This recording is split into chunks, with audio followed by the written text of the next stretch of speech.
Turnamen bulu tangkis BWF World Tour Super 500 Indonesia Masters 2023 melakoni babak 32 besar pada hari Selasa. Laga seru tersaji antara ganda putra tanah air yang berstatus unggulan pertama dalam turnamen ini. Fajar Alfian Muhammad Rian Ardianto terpaksa meladeni rekan sesama pelatnas Pramudia Kusuma Wardana Yeremia Erik Yoce Yakob Rambitan.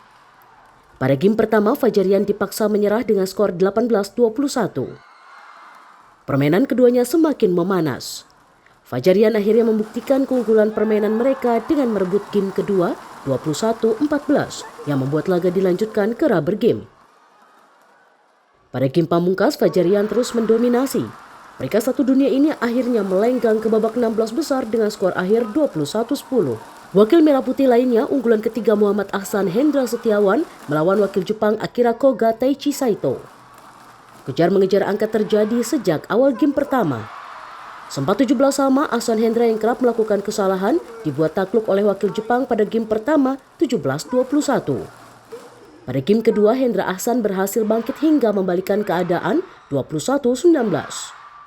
Memasuki game penentu, The Daddies mulai menggoyahkan pertahanan wakil negeri Matahari Terbit. Mengikuti Fajarian yang lebih dulu lolos, Hendra Ahsan akhirnya menyudahi laga dengan skor akhir 21-10. Sementara di laga lainnya berstatus sebagai pemain non-unggulan, pebulu tangkis ganda putra merah putih Marcus Fernaldi Gideon, Kevin Sanjaya Sukamulyo melawan wakil Korea Selatan Kang Min Hyuk So Sung Che. Sempat terlambat panas pada game pertama hingga tertinggal 2-5.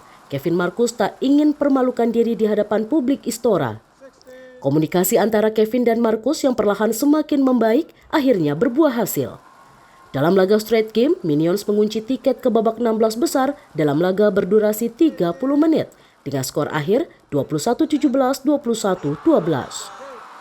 Rini Taniken, Feriska Immanuel, Kompas TV, Jakarta.